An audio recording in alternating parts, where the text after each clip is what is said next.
Okay, hello everyone. Nice to see you all. I think nice to see this on the screen. There I am. Okay. For those of you who don't already know me, because I know we've got several of our existing clients here today, my name is Dunbar. I'm the Biz Dev Director at Click, and I've been with Click since 2010, so seen quite a lot of evolution within the digital space. Who we are. Okay, so again, I think most people in this room know who we are. Very quick kind of whistle-stop intro to Click.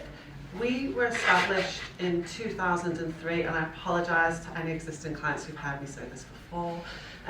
We were established in 2003, and we started pretty much in conjunction with the advent of Google AdWords. So we have been supporting businesses to market themselves online and digitally, really for as long as it's possible. We're a dinosaur really in our space, but alongside that, obviously, we have had to evolve and diversify quickly as our market has changed, well, significantly even at the time that I've been with Click.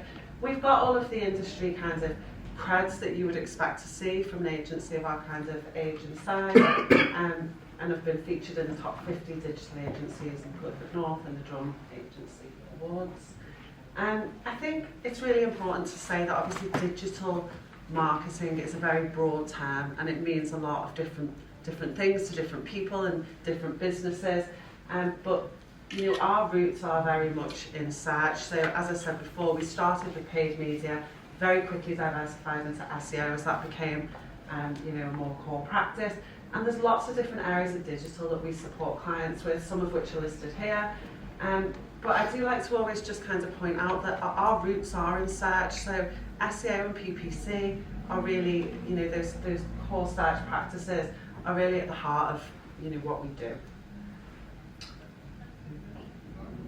So some of you will have heard of user-focused content, and some of you will have heard of it under a different guise. A lot of people call it content pillars and what have you. But user-focused content is essentially creating engaging content for your end user that answers their queries in a meaningful way. So rather than just saying, okay, I've got a product here that I want to sell, it's about, okay, what might the pain points be around this particular product or in this particular subsector, and how can I help to, end users to navigate through some of those pain points, some of those issues that they might have. And creating this type of content, first of all, Google really rewards it because it demonstrates that you're trying to give a very positive experience to your end user, but also just by assisting the end user, it helps pull them through that conversion funnel as well. So user-focused content is really rooted in the EAT metrics. They've added an extra E last year, which I know a lot of us found helpful. So it's expertise, experience, authority, and trust. So you don't just want to create a piece of content, to try to inform. You want to really make sure that it is rooted in your business's expertise, that it's referenced as somebody who's got experience. So if you've got somebody in the business who is a really industry expert, make sure that they're referenced within the content, that they have expert commentary within there. And that all kind of contributes to building up the trust, which is really, really key. So, Your Money, Your Life, some of you may have heard of this, so it's a specific kind of Google algorithm. And I think a lot of people think of it as being associated with big ticket items like holidays or whatever it might be that, would be quite a considered purchase. But actually, Your Money, Your Life applies to anything that can impact us in our day-to-day life. Something as simple as buying your child's first school shoes, which we're going to talk about in a moment. But it's not just about big ticket items. It's about things, as I say, that we deal with and interact with on a day-to-day basis. And you need to really be able to demonstrate, your experience, expertise, authority, and trust in these kind of everyday practices. So what EAT tries to do, if you're doing it successfully, is demonstrate that you're a real company, highlight the experience that we've touched on. That really gives the perception of honesty. You do that by, giving clear and concise information, contact information. As I said before, make sure that you do kind of refer to expert commentary, verify claims, and use the correct schema. I'll let the techies talk about that a bit more, but making sure that you have the correct kind of SEO practices on there to really just demonstrate the accuracy of this content. So we can use automation and AI to help, scale user-focused content and to produce it at more rapid rates. We want our writers to be focusing on, doing the do, getting the real intricate detail into the pieces of content that we're providing for our clients. And we can speed up the process and get more volume of this really, really useful content out for our clients by using AI to just do some of this legwork that's not necessarily doing the do in terms of the copy. So it's things like theme ideation, performance tracking and report creation, keyword viability analysis, how much impact is this going to have, is this relevant, and then also brief generation based on keyword research that we can conduct as well. Okay, so I'm going to talk a little bit about Start-Rite Shoes. So I absolutely love this client. We brought them on first of all for paid media, and we've been on a real journey with them. I kind of dealt with them when this relationship was in its infancy, and we've seen some really, really good growth. We're really proud of this case study. So, it's hard to believe that there are businesses out there that have been around for, you say 2 decades, 2 centuries, over 2 centuries. They're a real British heritage brand, which is why we're so proud to be working with them. And actually, obviously, their business has had to evolve significantly over the 2 centuries, and they are really serious about digital. They were doing paid media in-house, but we took that over for them and have really helped them to grow that. So then they came to us to kind of support with the SEO and support with the content strategy. So the challenge, which is quite often the case with really well-established brands, they had a lot of content on their website.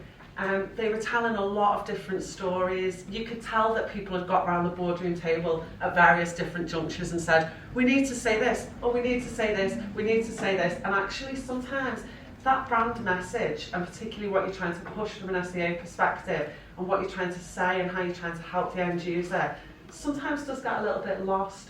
So, they came to us to help obviously boost their success online organically within search and get better results within the search, which we've done, but also just to share that brand story in a meaningful way and to answer end user queries that are relevant to today's user.